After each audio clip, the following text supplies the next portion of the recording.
Morning വാക്കിന്റെ ആദ്യഘട്ടം പൂർത്തിയാവുകയാണ്. രണ്ടാം ഘട്ടത്തിലേക്ക് കടക്കുമ്പോൾ ഇപ്പോൾ സമയം 6 മണി കഴിഞ്ഞ് 34 മിനിറ്റ് ആവുന്നു. അതെ, നേരം അങ്ങനെ വെളുത്തു വരുന്നു. നല്ല കാഴ്ചകളൊക്കെ നല്ല ക്ലിയർ ആയിട്ട് കാണാൻ പറ്റുന്നുണ്ട് എന്ന് വിചാരിക്കുന്നു. അതെ, ഈ കോപ്റ്റ് അവന്യൂ വാക്ക് വേയിൽ ഒരുപാട് പേര് ജോഗിങ്ങിനായിട്ട് നേരത്തെ നമ്മൾ എത്തുന്നതിന് മുന്നേ എത്തിയ ആൾക്കാരുണ്ട്.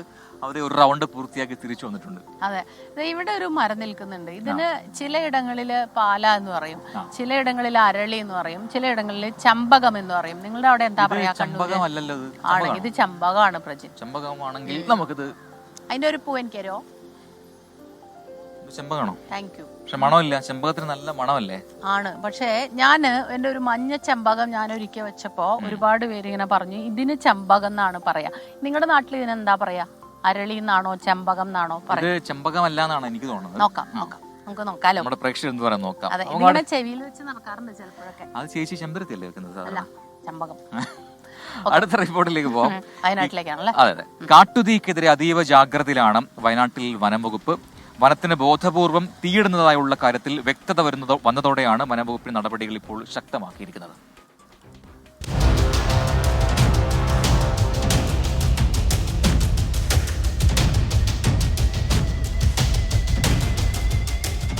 തലപ്പുഴയിലെ പുൽമേട് കത്തിയതോടെയാണ് വയനാട്ടിലെ കാട്ടുതീക്ക് പിന്നിൽ കരുതിക്കൂട്ടിയുള്ള ശ്രമങ്ങളുണ്ടെന്ന സംശയം വനം വകുപ്പിനുണ്ടായത്.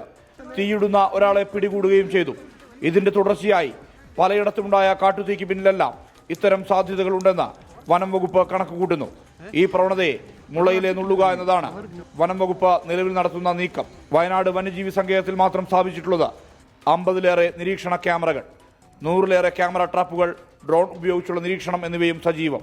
ഫയർ പിന്നെ ഹ്യൂമൻ വൈൽഡ് ലൈഫ് കോൺഫ്ലിക്റ്റ് ബന്ധപ്പെട്ട ഈ എല്ലാ കാര്യങ്ങളും നമ്മളിപ്പോൾ ചെയ്യുന്നുണ്ട്. ഈ cameras, live cameras, camera traps. So we hope ഇപ്പോൾ ഈ സിറ്റുവേഷൻ കുറച്ച് കൺട്രോൾ ആവും. നമുക്ക് കുറച്ച് മോണിറ്ററിങ് ചെയ്തിട്ട് നേരത്തെ we can take any decision, any action. വന്യജീവി സങ്കേതത്തിലെ വനമേഖലകൾ കേന്ദ്രീകരിച്ച വനപാലകരും വാച്ചർമാരും അടങ്ങുന്ന സംഘത്തെ പട്രോളിങ്ങിനായി നിയോഗിച്ചിട്ടുണ്ട്. കാട്ടുതീ പ്രതിരോധത്തിന് ഫയർ ലൈൻ സംവിധാനം ഉൾപ്പെടെ നടപ്പിലാക്കിയിട്ടുണ്ട്. വനം കത്തിയമർന്നാൽ വന്യജീവികൾ കൂട്ടത്തോടെ നാട്ടിലിറങ്ങാനുള്ള സാധ്യതയുണ്ട്. അതിനാൽ തന്നെ ബോധപൂർവം തീയിടുന്നവർക്കെതിരെ കർശന നിയമ നടപടികളുമായി മുന്നോട്ട് പോകാനാണ് വനം വകുപ്പിന്റെ തീരുമാനം. ഒപ്പം ബോധവൽക്കരണ പ്രവർത്തനവും മുന്നോട്ട് കൊണ്ടുപോകും. 24 വയനാട്.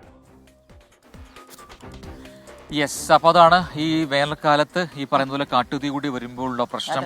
ഇത് അതെ അതെ, ഈ സാധാരണഗതിയിൽ ചൂടുള്ള സമയത്ത് കാട്ടുതീ ഉണ്ടാവാറുണ്ട്, അങ്ങോട്ടും ഇങ്ങോട്ടും ഉറിഞ്ഞൊക്കെയുള്ള തീപിടുത്തം ഉണ്ടാവാറുണ്ട്. പക്ഷെ ഇതിപ്പോൾ അങ്ങനെയല്ല, മനഃപൂർവ്വം തീയിടുന്നതാണ് എന്നാണ് കണ്ടെത്തൽ. എന്തൊരു അവസ്ഥയാണെന്ന് നോക്കണം. അതും ഈ പറയുന്ന പോലെ ഒരുപാട് ഈ ജീവജാലങ്ങളുള്ള പ്രദേശത്ത് തീയിടുന്നത് കൊണ്ട് നശിച്ചു പോകുന്ന ഒരുപാട് ജീവജാലങ്ങളുണ്ട് അല്ലെ? ഇതൊരു മാനസികാവസ്ഥയാണോ എന്തോ അത്. പിന്നെ ഒരു വശം എന്താന്ന് വെച്ചാൽ ചിലപ്പോൾ ഈ വന്യജീവികളുടെ ആക്രമണം കൊണ്ട് കൃഷി നടത്താൻ പറ്റാതെ ഇരിക്കുന്ന ആരെങ്കിലും ആണോ ഇത് ചെയ്യുന്നതെന്ന് നമുക്കറിയില്ല. അവരാരും അങ്ങനെ ചെയ്യുന്നു നമ്മൾ വിശ്വസിക്കുന്നില്ല. നമുക്കിനി അടുത്തൊരു രാഷ്ട്രീയ റിപ്പോർട്ടിലേക്ക് പോവാം. കഴിഞ്ഞ ദിവസം നമുക്കറിയാം CPM സംസ്ഥാന സമ്മേളനത്തിന് കൊല്ലത്ത് കൊടിയിറങ്ങിയതാണ്. വലിയ ശക്തി പ്രകടനമൊക്കെ നമ്മൾ കണ്ടതാണ് CPM-ന്റെ അവിടെ. MP ജയരാജനും നമ്മുടെ മോഹനൻ KN മോഹനനും ഒക്കെ ജില്ലാ സെക്രട്ടറിമാരായിരുന്നു. അപ്പൊ അവര് സെക്രട്ടേറിയറ്റിലേക്ക് എത്തുന്നുണ്ട്. അപ്പൊ തീർച്ചയായിട്ടും പുതിയ ജില്ലാ സെക്രട്ടറിമാർ വേണം. അതാണ് ഇപ്പൊ ഇനി അടുത്ത നടപടി CPM-ൽ. മാത്രമല്ല കോട്ടയത്തെ ജില്ലാ സെക്രട്ടറി ആയിരുന്ന റസൽ, അദ്ദേഹം മരിച്ചുപോയതിനു ശേഷം പിന്നെ അവിടെ ഒരു ഒഴിവുണ്ട്. 3 പേര് തെരഞ്ഞെടുക്കാനുണ്ട്. അതെ അതെ, CN. അപ്പൊ അതുമായി ബന്ധപ്പെട്ട ഒരു വാർത്തയിലേക്കാണ് നമ്മൾ ഇനി പോകുന്നത്. CPM ജില്ലാ സെക്രട്ടറിമാർ സംസ്ഥാന സെക്രട്ടേറിയറ്റ് അംഗങ്ങളായതോടെ പുതിയ സെക്രട്ടറിമാരെ തെരഞ്ഞെടുക്കേണ്ടി വരും എന്നൊരു രാഷ്ട്രീയ സാഹചര്യമുണ്ട് CPM-ൽ. അന്തരിച്ച AV റസലിന് പകരക്കാരനായി കോട്ടയത്തും പുതിയ ജില്ലാ സെക്രട്ടറിയെ കണ്ടെത്തണം. കണ്ണൂരിൽ TV രാജേഷ്, എറണാകുളത്ത് S സതീഷ്, കോട്ടയത്ത് TR രഘുനാഥ് എന്നിവർക്കാണ് ഇപ്പോൾ സാധ്യത പറയുന്നത്. മധുര പാർട്ടി കോൺഗ്രസിന് ശേഷമാകും പുതിയ സെക്രട്ടറിമാരുടെ തെരഞ്ഞെടുപ്പ് ഉണ്ടാവുക. ജില്ലാ സെക്രട്ടറിമാർ സംസ്ഥാന സെക്രട്ടേറിയറ്റ് അംഗങ്ങളായാൽ പകരം പുതിയ സെക്രട്ടറിമാരെ നിശ്ചയിക്കുന്നതാണ് CPIM-ലെ കീഴ്വഴക്കം. സംസ്ഥാനത്തെ ഏറ്റവും വലിയ ജില്ലാ ഘടകമായ കണ്ണൂരിലെ പുതിയ ജില്ലാ സെക്രട്ടറി ആരാകും എന്നതാണ് ഏവരും ഉറ്റുനോക്കുന്നത്. പുതിയ ജില്ലാ സെക്രട്ടറി ആരായാലും അത് ജയരാജന്മാരിൽ നിന്നുള്ള തലമുറ മാറ്റമായിരിക്കുമെന്നുറപ്പാണ്. മുൻ MLA TV രാജേഷ് ജില്ലാ സെക്രട്ടറിയാകുമെന്ന് നേരത്തെ തന്നെ സൂചനകളുണ്ടായിരുന്നു. സംസ്ഥാന കമ്മിറ്റി അംഗമായ TV രാജേഷിന് തന്നെയാണ് കൂടുതൽ സാധ്യത. മുഖ്യമന്ത്രിയുടെ പ്രൈവറ്റ് സെക്രട്ടറി KK രാഗേഷിനെയും പരിഗണിച്ചേക്കാം. മുഖ്യമന്ത്രിയുടെ പ്രൈവറ്റ് സെക്രട്ടറിയായിരിക്കെയാണ് MV ജയരാജനെ ജില്ലാ സെക്രട്ടറിയായി നിയോഗിക്കുന്നത്. എറണാകുളത്ത് പാർട്ടിയെ നയിക്കാൻ യുവ നേതാവായിരിക്കുമെന്നാണ് സൂചന. DYFI മുൻ സംസ്ഥാന അധ്യക്ഷനായിരുന്ന S Satheesh mayor M Anilkumar, CB Devadarshan എന്നിവരാണ് പരിഗണനയിലുള്ളത്. S സതീഷിനാണ് കൂടുതൽ സാധ്യത. കോട്ടയത്ത് AV റസലിന്റെ അകാല മരണമാണ് സെക്രട്ടറി സ്ഥാനത്ത് ഒഴിവുണ്ടാക്കിയത്. ജില്ലാ സെക്രട്ടേറിയറ്റ് അംഗമായിരുന്ന TR രഘുനാഥനെ സംസ്ഥാന കമ്മിറ്റിയിൽ ഉൾപ്പെടുത്തിയത് തന്നെ ജില്ലാ സെക്രട്ടറിയുടെ ചുമതല ഏൽപ്പിക്കാനാണെന്ന് സൂചനയുണ്ട്. ഏപ്രിൽ 2 മുതൽ 6 വരെ മധുരയിൽ നടക്കുന്ന 24ാം പാർട്ടി കോൺഗ്രസിന് ശേഷമേ പുതിയ ജില്ലാ സെക്രട്ടറിമാരുടെ തെരഞ്ഞെടുപ്പുണ്ടാകൂ. 24 തിരുവനന്തപുരം. യെസ് ചേച്ചി, കഴിഞ്ഞ ദിവസം ഈ സംസ്ഥാന സമ്മേളനത്തിന്റെ സമാപന സമ്മേളനം, അതിൽ CPM-ന്റെ ഒരു വലിയ ആത്മവിശ്വാസം കാണുന്നു. അതിൽ എല്ലാ നേതാക്കളും ഒന്നടങ്കം പറയുന്നു 3ാം ടേം LDF വരാൻ പോവുകയാണെന്ന് പറയുന്നു. അപ്പോൾ അത് എന്തുകൊണ്ട് അങ്ങനെ പറയുന്നു, ആ ആത്മവിശ്വാസം എങ്ങനെ കിട്ടുന്നു എന്ന് ചോദിച്ചു കഴിഞ്ഞാൽ ഈ കീഴ്ഘടകങ്ങൾ, അതായത് ഈ ഏരിയ സമ്മേളനങ്ങളും അതാണല്ലോ CPM-ന്റെ ഒരു രീതി. ലോക്കൽ സമ്മേളനങ്ങൾ, ഏരിയ സമ്മേളനം, ജില്ലാ സമ്മേളനം ഒക്കെ കഴിഞ്ഞു വരികയാണ്. അപ്പം കൃത്യമായ ഗ്രൗണ്ട് റിപ്പോർട്ടുകളെ അടിസ്ഥാനപ്പെടുത്തിയാണ് ഇങ്ങനെ ഒരു ആത്മവിശ്വാസത്തിലേക്ക് CPM എത്തിയത് എന്നാണ് ഈ രാഷ്ട്രീയ വിദഗ്ധരൊക്കെ പറയുന്നത്. നമുക്കാണെങ്കിലും നോക്കുമ്പോഴേ അവരുടെ ആ ഒരു പാർട്ടിയുടെ ഒരു ആ രീതിയിലുള്ള ഒരു സിസ്റ്റം, അത് ആ സിസ്റ്റമാറ്റിക് ആയിട്ട് തന്നെ പോകുന്നതിന്റെ ഒരു ഗുണം അത് ഇന്നലെ വൈകിട്ട്. പക്ഷേ മറുഭാഗത്ത് ഈ പറഞ്ഞ പ്രതിപക്ഷം വിമർശനങ്ങൾ ഉയർത്തുന്നുണ്ട്. ഈ പറയുന്നത് ഒറ്റൊരാളിലേക്ക് മാത്രം പാർട്ടി ഒതുങ്ങുന്നു, അത് പിണറായി വിജയനിലേക്ക് മാത്രം ഒതുങ്ങിപ്പോകുന്നു, അതിനൊരു മാറ്റമില്ലാത്ത സംസ്ഥാന സമ്മേളനമാണ് കഴിഞ്ഞു പോയതെന്ന് പറയുന്നു. എങ്ങനെയാണ് ഇത് രാഷ്ട്രീയമായി മാറുന്നത്, രാഷ്ട്രീയമായി എങ്ങനെയാണ് ഇത് റിഫ്ലക്ട് ചെയ്യുന്നതെന്നൊക്കെ ഇനിയിപ്പം ആസന്നമായ നമ്മുടെ തദ്ദേശ തെരഞ്ഞെടുപ്പ് വരുമ്പോൾ നമുക്ക് കാണാം. നമ്മൾ ആ വാർത്തയിലേക്ക് പോകുന്നുണ്ടോ അതോ അതിനു മുൻപ് ബർത്ത്ഡേ വിഷസ് പറയും? ഒരുപാട് പ്രേക്ഷകർ ബർത്ത്ഡേ വിഷസ് നൽകുന്നുണ്ട്. അപ്പൊ അതുകൊണ്ട് അത് പെട്ടെന്ന് ഒരു 3 പേരുടെ ബർത്ത്ഡേ വിഷസ് നമുക്ക് പെട്ടെന്ന് കൊടുക്കാം, എന്നിട്ട് നമുക്ക് അടുത്ത റിപ്പോർട്ടിലേക്ക് പോകാം. അപ്പൊ ഇന്ന് ബർത്ത്ഡേ ആഘോഷിക്കുന്ന ആർദ്രവ് എന്നാണ് പേരെന്ന് എനിക്ക് ഒരു സംശയമുണ്ട് കേട്ടോ. ആർദ്രയാണോ ആർദ്രവാണോ ആരായാലും happy birthday, happy birthday to you. ഒരു വർഷം മുഴുവനും നല്ല ഹാപ്പി ആയിട്ടിരിക്കുക. പിന്നെയുള്ളത് അഹിയാൻ അൻഷാദ് ആണ്. അഹിയാൻ അൻഷാദ് ഇന്ന് എത്രാം വയസ്സാണെന്ന് അറിഞ്ഞൂടാ. അഹിയാൻ അൻഷാദിന് ബർത്ത്ഡേ വിഷസ് പറയാമോ എന്ന് ഒരു റിക്വസ്റ്റ് വന്നു. അപ്പോൾ അഹിയാനും ഒരു നല്ല പിറന്നാൾ ആശംസ, ജന്മദിന ആശംസകൾ. മറ്റൊന്ന് അർച്ചനയാണ്. അർച്ചനയും ഇന്ന് പിറന്നാൾ ആഘോഷിക്കുകയാണ്. അർച്ചനയ്ക്കും happy birthday, many many happy returns of the day. Happy returns of the day. നമുക്കൊന്ന് ചെക്ക് ചെയ്യാം ഈ ആർദ്ര പേര് നമ്മള് കാർഡിൽ കൊടുക്കുന്നതുകൊണ്ട് ഇനി പേര് തെറ്റിപ്പോകണ്ട, ഒന്നുകൂടെ ചെക്ക് ചെയ്യാം. അപ്പോ ഇന്ന് പിറന്നാൾ ആഘോഷിക്കുന്ന, ജന്മദിനം ആഘോഷിക്കുന്ന എല്ലാവർക്കും, കാണുന്നവർക്ക് എല്ലാവർക്കും അല്ലെ, എല്ലാ മലയാളികളും ഇന്ന് ബർത്ത്ഡേ ആഘോഷിക്കുന്നുണ്ടെങ്കിൽ അവർക്കെല്ലാം ജന്മദിനാശംസകൾ. ഇനി നമുക്ക് നേരത്തെ അടുത്ത് പറഞ്ഞ റിപ്പോർട്ടിലേക്ക് പോവാം. CPM സംസ്ഥാന ഘടകത്തിൽ മുഖ്യമന്ത്രി പിണറായി വിജയന്റെ അനിശ്ചിതത അരക്കെട്ടുറപ്പിക്കുന്നതായിരുന്നു കൊല്ലം സംസ്ഥാന സമ്മേളനം. വിവാദ വിഷയങ്ങൾ ഏറെ ഉണ്ടായിട്ടും പിണറായിക്കെതിരെ പേരിന് പോലും എതിർ ശബ്ദമുയർന്നില്ല എന്നത് ശ്രദ്ധേയമാണ്. പാർട്ടി എതിർത്ത് പോന്നിരുന്ന കാര്യങ്ങളിൽ നിന്നുള്ള നയമാറ്റം ഉണ്ടായിട്ട് പോലും നവകേരള രേഖ സമ്മേളനം ഭേദഗതികളില്ലാതെ അംഗീകരിച്ചു. അതും പിണറായി വിജയന്റെ അധീശത്വത്തിന് അടിവരയിടുന്നതാണ്. ഇനി കേരള CPIM സമം പിണറായി എന്ന് ഒരു അർത്ഥശങ്കയുമില്ലാതെ വിളിക്കാം. പിണറായി വിജയൻ എന്ന നേതാവും വ്യക്തിയും അത്രമേൽ ആഴത്തിൽ സ്വാധീനം ചെലുത്തിയ സമ്മേളനമായിരുന്നു കൊല്ലത്ത് കൊടിയിറങ്ങിയത്. കുടുംബത്തിന് നേരെ ഉയർന്ന ആരോപണങ്ങളുടെ പശ്ചാത്തലത്തിലാണ് ബ്രാഞ്ച് സമ്മേളനങ്ങൾ തുടങ്ങിയത്. അതുകൊണ്ട് തന്നെ പിണറായി വിജയനെതിരെ ആസൂത്രിത നീക്കമുണ്ടാകുമെന്നായിരുന്നു പൊതുവെയുള്ള ധാരണ. എന്നാൽ PV അൻവറിനെ മുന്നണിക്ക് പുറത്തേക്ക് തള്ളിയ പിണറായി പാർട്ടിയിലെ അൻവറിന്റെ പിന്തുണക്കാർക്ക് ശക്തമായ സന്ദേശമാണ് നൽകിയത്. അതോടെ സമ്മേളനങ്ങൾ വീണ്ടും പിണറായിയുടെ വഴിക്ക് വന്നു. പാർട്ടിയും സംസ്ഥാന സമ്മേളനത്തിന്റെ പൊതുചർച്ചയിലും പിണറായിക്കെതിരെ ഒരു എതിർ ശബ്ദം പോലും ഉയർന്നില്ലെന്ന് മാത്രമല്ല, പുകഴ്ത്തലായിരുന്നു കേട്ടത്. എന്നാൽ പിണറായിക്ക് കിട്ടിയ ഈ ആനുകൂല്യം സംസ്ഥാന സെക്രട്ടറി MV ഗോവിന്ദന് ലഭിച്ചില്ല. സംസ്ഥാന സെക്രട്ടറിയെ പ്രതിനിധികൾ നിർത്തിപ്പൊരിച്ചു. മന്ത്രിമാർക്കെതിരെ വിമർശനം വന്നപ്പോഴും പിണറായി അതിനെല്ലാം അതീതനായി നിൽക്കുന്നതിനും കൊല്ലം സമ്മേളനം സാക്ഷ്യം വഹിച്ചു. നയരേഖയിലൂടെ പൊതുമേഖലാ സ്ഥാപനങ്ങളിൽ സ്വകാര്യ പങ്കാളിത്തം അനുവദിക്കാനും വികസന പദ്ധതികളിൽ നിന്ന് സെസ് പിരിക്കാനുള്ള നയമാറ്റത്തിനും മുഖ്യമന്ത്രിക്കും സർക്കാരിനും സമ്മേളനം അനുമതി നൽകി. ഇതിൽ നിന്നെല്ലാം ഒരു കാര്യം വ്യക്തം: 2026 നിയമസഭാ തിരഞ്ഞെടുപ്പിലും പിണറായി തന്നെ പാർട്ടിയെയും മുന്നണിയെയും നയിക്കും. അദ്ദേഹം ആഗ്രഹിക്കുമ്പോഴല്ലാതെ ഒരു മാറ്റത്തിനും ആർക്കും കഴിയില്ലെന്ന് കൂടി ഉറപ്പിച്ചാണ് കൊല്ലം സമ്മേളനം സമാപിച്ചത്. 24 കൊല്ലം. യെസ്, അപ്പോൾ അതാണ് റിപ്പോർട്ട്. നമ്മുടെ കമന്റ് ബോക്സിലേക്ക് വന്നു കഴിഞ്ഞാൽ ഞാൻ നോക്കായിരുന്നു നമ്മുടെ ചെമ്പകവും പാലപ്പൂവും. ഞാൻ പറഞ്ഞതുപോലെ തന്നെ കുറെ പേര് അത് ചെമ്പകം എന്ന് പറയുന്നുണ്ട്, പക്ഷെ കുറെ പേര് അരളിയാണ് പാലപ്പൂവാണ്. ഇതൊരു കൺഫ്യൂഷൻ ഉണ്ട്. ശരിക്കും ചിലപ്പോൾ ഇതിന്റെ ശാസ്ത്രീയ നാമമൊക്കെ നോക്കിയാൽ ആ ഒരു പേരുണ്ടാവും, പക്ഷെ ഓരോ നാട്ടിലും ഓരോന്നാ പറയുന്നത്. ചിലര് പറയും, ഒരു പ്രാവശ്യം ഒന്നുകൂടെ പറഞ്ഞോട്ടെ, പാലപ്പൂ ഞാനിങ്ങനെ വെച്ചല്ലോ, തലയിൽ. അപ്പോൾ ചെമ്പരത്തിയാ വെക്കണ്ടെന്ന് പറഞ്ഞു. എന്നിട്ട് സ്മിതയ്ക്ക് അത് മനസ്സിലായില്ല എന്ന്. ഞാൻ ഭയങ്കര നിഷ്കളങ്കയാന്ന ഇവരുടെ വിചാരം. പക്ഷെ ഞാൻ എപ്പോഴും വിചാരിക്കാറുണ്ട് പാവം എന്ത് നല്ലതാണ് ചെമ്പരത്തി പൂ.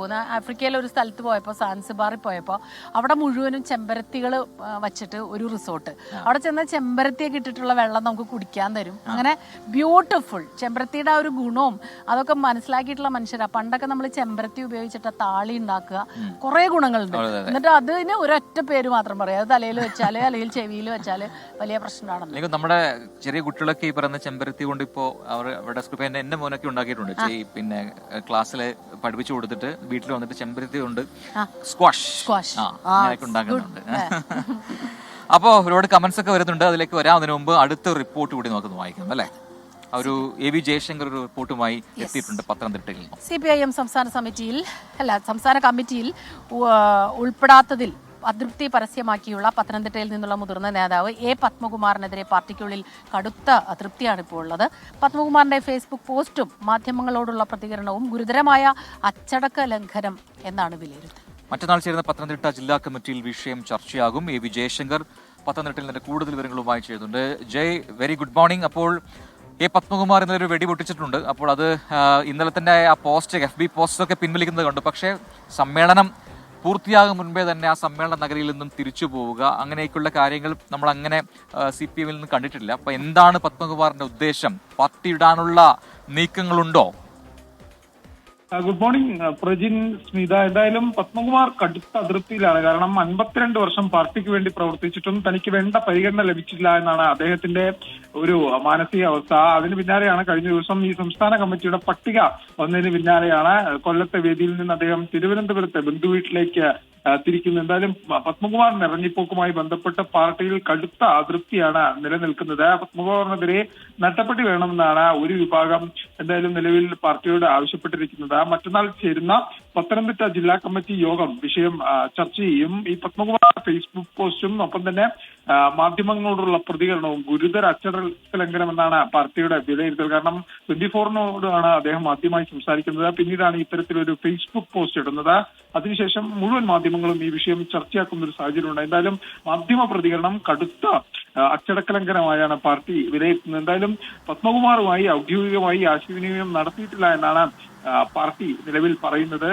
ഒപ്പം തന്നെ പത്മകുമാർ ഫേസ്ബുക്ക് പോസ്റ്റ് പിൻവലിച്ചത് സ്വന്തം തീരുമാനപ്രകാരമാകാമെന്നും പാർട്ടിയുമായി ബന്ധപ്പെട്ട വൃത്തങ്ങൾ വിശദീകരിക്കുന്നുണ്ട്. എന്തായാലും ഈ വിഷയം പത്തനംതിട്ടയിലെ ഏറ്റവും മുതിർന്ന നേതാവാണ്. ജില്ലാ സെക്രട്ടറി സ്ഥാനത്തേക്ക് എത്താൻ ആഗ്രഹിച്ചിരുന്നു. പക്ഷെ ആ സമയത്ത് അദ്ദേഹത്തിനെതിരെ വലിയൊരു വെട്ടലുണ്ടായി. ഇപ്പോൾ സംസ്ഥാന സമിതി എന്നൊരു ആഗ്രഹവും അദ്ദേഹത്തിന് നഷ്ടപ്പെട്ടിരിക്കുന്നു. എന്തായാലും പത്മകുമാറിന്റെ തുടർ നീക്കങ്ങൾ എന്തായിരിക്കുന്നത് കൗതുകകരമാണ്. അദ്ദേഹം ഇന്ന് പത്തനംതിട്ടയിൽ തിരിച്ചെത്തുമെന്നാണ് അറിയിച്ചിട്ടുള്ളത്. അദ്ദേഹം പത്തനംതിട്ടയിൽ വെച്ച് മാധ്യമങ്ങളെ കാണുമെന്നും പറഞ്ഞിട്ടുണ്ട്. എന്തായാലും പത്മകുമാർ എങ്ങോട്ട് എന്നൊരു ചോദ്യചിഹ്നമായി അവിടെ തന്നെ കിടക്കുകയാണെന്നുള്ള ഉത്തരം വരും മണിക്കൂറിൽ ഉണ്ടാകും. എന്തായാലും വളരെ സീനിയറായിട്ടുള്ളൊരു നേതാവാണ് പത്മകുമാർ. ദേവസ്വം പ്രസിഡന്റ് ഒക്കെ ആയിട്ടുള്ള ആളാണ്. അപ്പൊ എന്താണ്, ഏത് രീതിയിലാണ് ഇങ്ങനെ ചിന്തയിലേക്ക് വന്നത്? അതുകൊണ്ട് അടുത്ത നീക്കം അത് രാഷ്ട്രീയ കൗതുകം കൂടിയാണ്. പുറത്തേക്കാണോ അതാണെങ്കിൽ തന്നെ എങ്ങോട്ട് എന്നുള്ള ചോദ്യമുണ്ട്. അറിയാൻ പറ്റുമല്ലേ? തീർച്ചയായിട്ടും. Welcome back. അപ്പൊ മോർണിംഗ് വാക്കിന്റെ അവസാന ഘട്ടത്തിൽ നമ്മൾ കിടക്കുകയാണ്. അപ്പൊ ഈ കോപ്റ്റ് അവന്യൂ വാക്ക് വേയിൽ ഒരുപാട് ചെടികളുണ്ട്. ഇപ്പൊ നമ്മൾ നിൽക്കുന്നത് ഈ ബൊഗൻവില്ലയുടെ ഭയങ്കര ഭംഗിയുള്ള അല്ലെ പൂക്കൾക്ക് മുന്നിലാണ്. നല്ല രസമുണ്ട്. ബൊഗൻവില്ലയുടെ ഒരു പ്രത്യേകത മറ്റെല്ലാ മരങ്ങളും ചെടികളും ഒക്കെ പൂക്കളില്ലാതെ നിൽക്കുന്ന സമയത്താണ്. നല്ല ചൂട് കാലത്ത് ബൊഗൻവില്ല ഇങ്ങനെ പൂത്ത് ഉലഞ്ഞത്. വേറൊരാൾ കൂടി ഉണ്ട് അങ്ങനെ കണിക്കുന്ന എല്ലായിടത്തും. പ്രത്യേകിച്ച് കൊച്ചി നഗരത്തിൽ വന്നു കഴിഞ്ഞാൽ ഈ പല സ്ഥലം, പ്രത്യേകിച്ച് ഇടപ്പള്ളി, നമ്മുടെ എന്താണ് പറയാ MG റോഡിലേക്ക് വരുന്ന ഇടപ്പള്ളി എന്നുള്ള ആ ഭാഗം, അവിടെയൊക്കെ ഈ റോഡിന് നടുവിലുള്ള ആ മീഡിയനിൽ ഫുള്ള് കണിക്കൊന്ന പൂത്തിരിക്കും. ഒരു പ്രശ്നം എന്താ വെച്ചാൽ നമ്മളെപ്പോഴും വിചാരിക്കും ഇനി വിഷു ആകുമ്പോഴേക്ക് ഈ കണിക്കൊന്ന ഒന്നും ഉണ്ടാവില്ലേ എന്നുള്ളൊരു സംശയം വരും. അത്രയും ബ്യൂട്ടിഫുള്ളാ. അപ്പൊ അങ്ങനെ നല്ല ഭംഗിയുള്ള വാക്ക് വേ ആട്ടോ. രണ്ട് സൈഡിലും ഇങ്ങനെ ബ്യൂട്ടിഫുൾ ആയിട്ടുള്ള ഫ്ലവേഴ്സ് ഒക്കെ ഉണ്ട്. പിന്നെ ഇപ്പുറത്ത് കായലാണ്. സ്വാഭാവികമായിട്ടും അതിന്റെ ഒരു സൗന്ദര്യമുണ്ട്. നമുക്കിനി അടുത്തൊരു വാർത്തയിലേക്ക് പോകണം. നമ്മളെ അത്ര ഒന്ന് അസ്വസ്ഥപ്പെടുത്തുന്ന വാർത്ത തന്നെയാണ്. കാസർഗോഡ് നിന്ന് വന്ന വാർത്തയാണ്. കാസർഗോഡ് പൈവളികയിൽ മരിച്ച നിലയിൽ കണ്ടെത്തിയ പെൺകുട്ടിയുടെയും 42-കാരന്റെയും പോസ്റ്റ്മോർട്ടം ഇന്ന് നടക്കും. പരിയാരം ഗവൺമെന്റ് മെഡിക്കൽ കോളേജിലാണ് പോലീസ് സർജന്റെ നേതൃത്വത്തിൽ ഈ പോസ്റ്റ്മോർട്ടം നടക്കുക. മൃതദേഹങ്ങളുടെ കാലപ്പഴക്കവും മരണകാരണവും പോസ്റ്റ്മോർട്ടത്തിലൂടെ മാത്രമേ കണ്ടെത്താൻ കഴിയൂ. DNA പരിശോധനയ്ക്കുള്ള നടപടികളും പൂർത്തിയാക്കും. ആത്മഹത്യയാണെന്നാണ് പോലീസിന്റെ പ്രാഥമിക നിഗമനം. അരുൺ പൂപ്പറമ്പ് ചേരുന്നുണ്ട് കാസർഗോഡ് നിന്ന് വിവരങ്ങളുമായി. Arun, good morning. അത്ര നല്ല മോർണിംഗ് അല്ല അങ്ങനത്തെ വാർത്ത പറയുമ്പോൾ. തീർച്ചയായിട്ടും ഇത് കഴിഞ്ഞ ഫെബ്രുവരി 26 പെൺകുട്ടിയെ കാണാതായത് മുതൽ വലിയ സംശയങ്ങൾ ഉണ്ടായിരുന്നു, ഒരു ദുരൂഹത അതിലുണ്ടായിരുന്നു. പിന്നീട് ഇവർ രണ്ടുപേരും ആത്മഹത്യ ചെയ്ത നിലയിൽ കണ്ടെത്തുന്നു. ആത്മഹത്യയെന്ന് പ്രാഥമിക നിഗമനം മാത്രമാണ്. കൂടുതൽ വിവരങ്ങൾ പോസ്റ്റ്മോർട്ടത്തിലൂടെ മാത്രമേ അറിയാൻ കഴിയൂ, അല്ലേ? വിവരങ്ങൾ പറയും.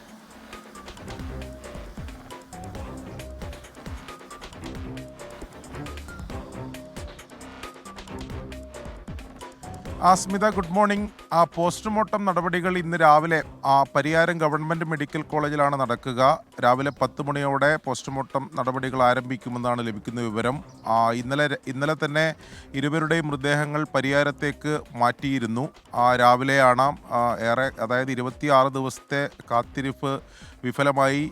അതായത് ജീവനോടെ തിരിച്ചു വരും എന്നതാണ് കുടുംബവും നാട്ടുകാരൊക്കെ പ്രതീക്ഷിച്ചിരുന്നത്. പക്ഷേ അത് ഫലമായി ഇന്നലെ രാവിലെയാണ് ഇരുവരുടെയും മൃതദേഹം വീടിന് ഏകദേശം ഒരു 200 മീറ്റർ ചുറ്റളവിലെ ഒരു സ്ഥലത്ത് വെച്ച് തൂങ്ങി മരിച്ച നിലയിലാണ് ഇരുവരെയും കണ്ടെത്തിയത്. അതിനുശേഷം ഇൻക്വസ്റ്റ് നടപടികൾ പൂർത്തീകരിച്ചതിന് ശേഷമാണ് പരിയാരത്തേക്ക് മാറ്റിയത്.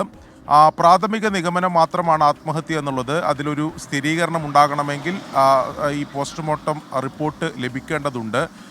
ഈ മൃതദേഹത്തിന് കാലപ്പഴക്കമുള്ളത് കൊണ്ട് തന്നെ ഈ DNA പരിശോധനയും അതൊരു പ്രൊസീജിയറാണ് എന്നതാണ് പോലീസ് എന്തായാലും പറയുന്നത്.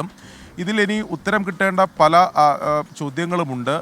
ഇതൊരു ആത്മഹത്യയാണെങ്കിൽ എന്തിനു വേണ്ടിയാണ് ഇരുവരും ആത്മഹത്യ ചെയ്തത്, അല്ലെങ്കിൽ അത്തരമൊരു തീരുമാനമെടുത്തത് എന്ന കാര്യത്തിൽ ഉത്തരം ലഭിക്കേണ്ടതുണ്ട്. ഇരുവരുടെയും മൊബൈൽ ഫോണുകൾ മൃതദേഹത്തിന് സമീപത്ത് നിന്ന് ലഭിച്ചിരുന്നു, ഒരു കത്തിയും ലഭിച്ചിരുന്നു. അപ്പോൾ ഈ മൊബൈൽ ഫോൺ വിശദമായി പരിശോധിക്കുമെന്നാണ് പോലീസ് പറയുന്നത്. സൈബർ വിഭാഗത്തിന് ഇതിനകം തന്നെ കൈമാറിയിട്ടുണ്ട്. മൊബൈൽ ഫോൺ പരിശോധിച്ചാൽ ഈ ചോദ്യങ്ങൾക്കൊരു ഉത്തരം ലഭിക്കും എന്ന പ്രതീക്ഷയിൽ തന്നെയാണ് പോലീസ് എന്തായാലും ഉള്ളത്. പോലീസിനെതിരെയും ചില വിമർശനങ്ങളുണ്ട്. കാരണം 26 ദിവസം ഉണ്ടായിട്ടും ഈ വീട്ടിന് തൊട്ട് സമീപമുള്ളൊരു പ്രദേശത്ത് തന്നെ ഈ രീതിയിൽ ഇവരുടെ മൃതദേഹം അല്ലെങ്കിൽ ഇവർ തൂങ്ങി മരിച്ച നിലയിൽ ഉണ്ടായിട്ടും എന്തുകൊണ്ട് അവർക്ക് തെരച്ചിൽ നടത്തി കണ്ടെത്താൻ സാധിച്ചില്ല എന്നുള്ള വിമർശനമൊക്കെ ഉണ്ട്. പക്ഷേ പോലീസ് അതിൽ പറയുന്ന വിശദീകരണം എന്നുള്ളത് ഒരു എക്സാക്റ്റ് മൊബൈൽ ഫോൺ ലൊക്കേഷൻ ലഭിച്ചില്ല എന്നതാണ്. ഈ മൊബൈൽ ഫോൺ ഓഫായതുകൊണ്ട് തന്നെ അങ്ങനെ ഒരു എക്സാക്റ്റ് ലൊക്കേഷൻ ലഭിച്ചില്ല. 1 കിലോമീറ്റർ ചുറ്റളവിലാണ് ലഭിച്ചത്. അവിടുത്തെ ഒരു ഭൂപ്രകൃതി അല്ലെങ്കിൽ അത്തരത്തിലൊരു ഒരു ടെറൈനാണ് അവിടെ. അരുൺ പൂപ്പറമ്പയാണ് വിവരങ്ങൾ നൽകിക്കൊണ്ടിരിക്കുന്നത്. അപ്പോൾ ഒരുപാട് ചോദ്യങ്ങൾക്ക് ഉത്തരം കണ്ടെത്തേണ്ടിയിരിക്കുന്നു. അന്ന് കാണാതായ അന്ന് ധരിച്ചിരുന്ന അതേ വസ്ത്രം തന്നെയാണ് മൃതദേഹത്തിൽ ഉണ്ടായിരുന്നത് എന്നുള്ളതാണ്. അതുപോലെ എന്തിനു അവരിത് ചെയ്തു, ഇക്കാര്യത്തിൽ ഒരു വ്യക്തത വരണമെങ്കിൽ ഇതുപോലെ മൊബൈൽ ഫോൺ പരിശോധിക്കേണ്ടിയിരിക്കുന്നു. പോസ്റ്റ്മോർട്ടം റിപ്പോർട്ടുകൾ വരേണ്ടിയിരിക്കുന്നു. തീർച്ചയായിട്ടും. അപ്പൊ കമന്റുകളൊക്കെ ഉണ്ട്. സീന മുഹമ്മദ് പ്രജിൻ കമന്റുകൾ വായിക്കുമെന്ന് പറയും എന്ന് വ്യാജ വാർത്ത പറയുന്നു. അത് വ്യാജ വാർത്തയല്ല. വാർത്തകൾ വരുമ്പോൾ പെട്ടെന്ന് നമുക്ക് ആ വാർത്തയിലേക്ക് പോകാതിരിക്കാൻ പറ്റില്ല. അതൊരു മോഹനസുന്ദര വാഗ്ദാനമാണ്. അതിന് വ്യാജ വാർത്ത എന്നല്ല സീന പറയാ. എന്തായാലും ഞങ്ങൾ വായിക്കുന്നുണ്ട്. അറിയാലോ, നിങ്ങൾക്ക് അറിയാലോ, ധാരാളം വാർത്തകൾ വരുമ്പോൾ നമ്മൾ ആ വാർത്തകൾ തന്നെ ആദ്യം വായിക്കുന്നു. അതിനിടയിലാണ് കമന്റ് വായിക്കുന്നത്. അടുത്ത റിപ്പോർട്ടിലേക്ക് പോകണമെന്ന് നമ്മുടെ അമൽ പറയുന്നുണ്ട്. അതുകൊണ്ട് പെട്ടെന്ന് റിപ്പോർട്ടിലേക്ക് പോവാം. ഇടുക്കിയിലേക്കാ പോകുന്നത് അല്ലേ? ആരോ ചോദിച്ചു. അതെ. ഇടുക്കി പരുന്തുംപാറയിൽ അനധികൃതമായി നിർമ്മിക്കുന്ന റിസോർട്ടിന് ഒഴിപ്പിക്കൽ നടപടി ഉണ്ടാകാതിരിക്കാൻ കുരിശു പണിത് ഉടമ. സർക്കാർ ഭൂമിയിലെ അനധികൃത നിർമ്മാണത്തിന് സ്റ്റോപ്പ് മെമ്മോ നൽകാൻ ജില്ലാ കളക്ടർ ഉത്തരവ് നൽകിയതിനു ശേഷമാണ് കുരിശിന്റെ പണി പൂർത്തിയാക്കിയത്. നിരോധനാജ്ഞ നിലനിൽക്കുന്ന സ്ഥലത്ത് ഉദ്യോഗസ്ഥരുടെ ഒത്താശയോടെയാണ് അനധികൃത നിർമ്മാണം നടത്തിയത്. 24 എക്സ്ക്ലൂസീവ്.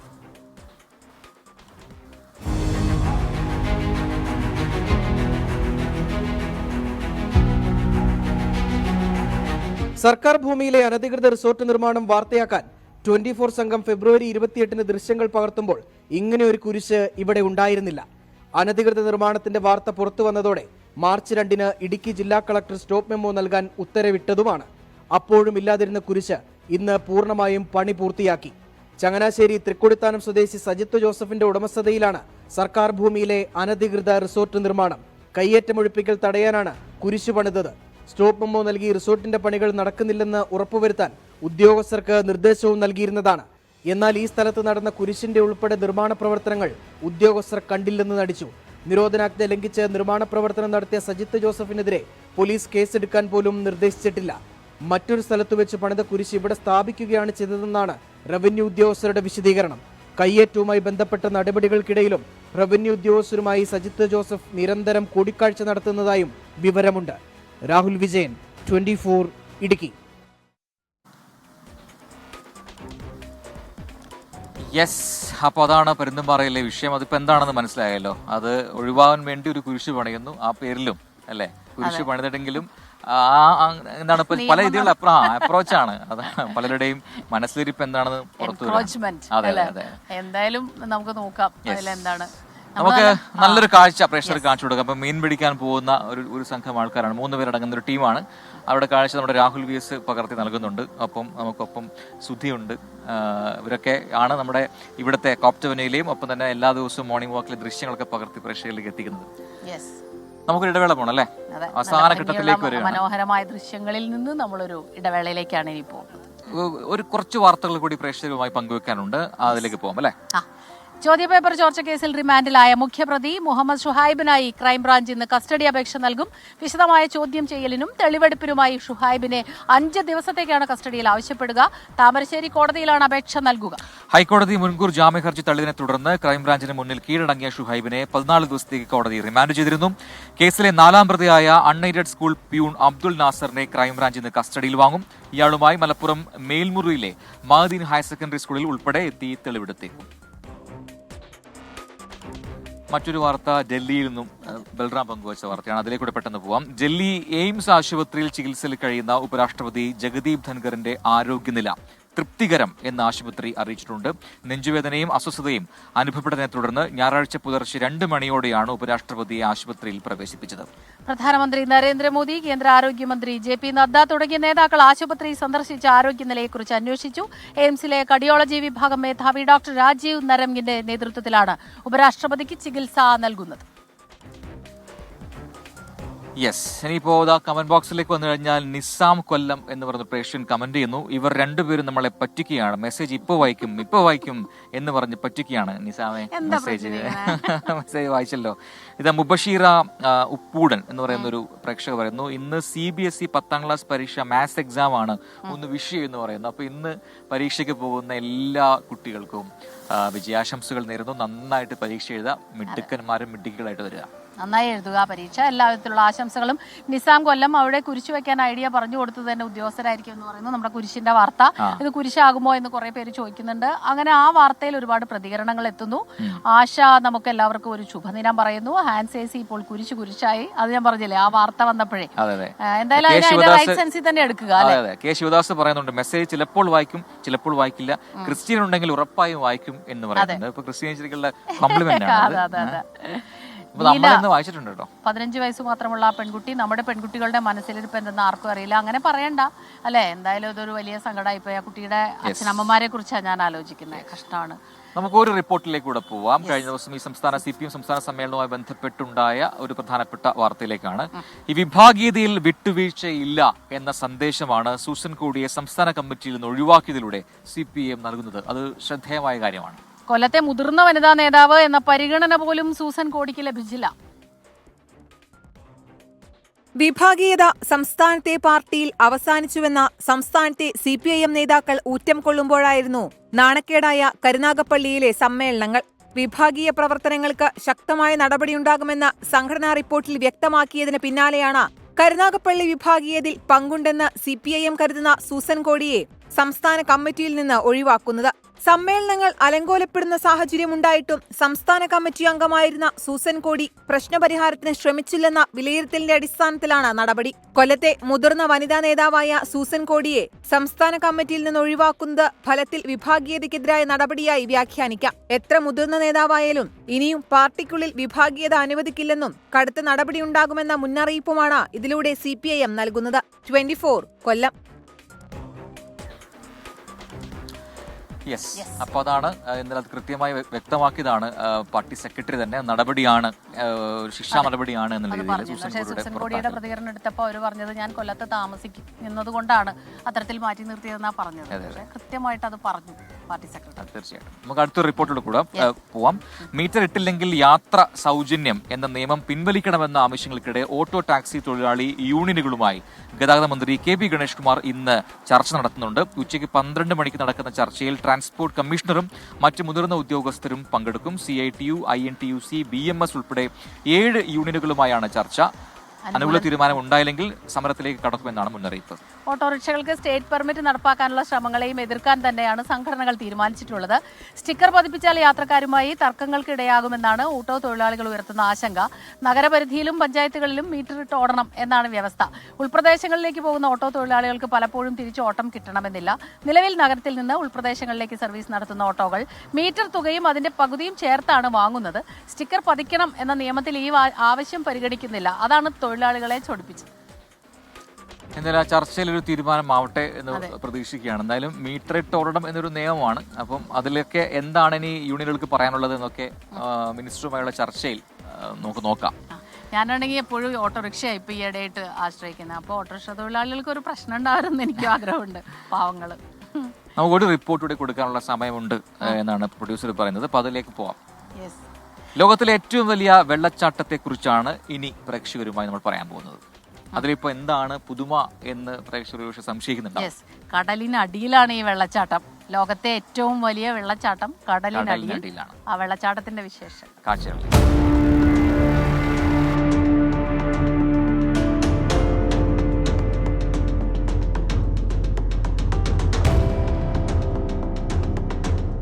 ലോകത്തിലെ ഏറ്റവും ഉയരം കൂടിയ വെള്ളച്ചാട്ടം ഏതാണ്? വെനസ്വേലയിലെ ഏഞ്ചൽ വെള്ളച്ചാട്ടം എന്നായിരിക്കും പലരുടെയും ഉത്തരം. എന്നാൽ ലോകത്തെ ഏറ്റവും ഉയരം കൂടിയ വെള്ളച്ചാട്ടം സ്ഥിതി ചെയ്യുന്നത് സമുദ്രത്തിലാണ്. അമ്പരക്കേണ്ട. ഡെൻമാർക്ക് കടലിടുക്കിൽ സ്ഥിതി ചെയ്യുന്ന ഡെൻമാർക്ക് സ്ട്രെയിറ്റ് കറ്ററാക്റ്റ് ആണ് ലോകത്തെ ഏറ്റവും വലിയ വെള്ളച്ചാട്ടം.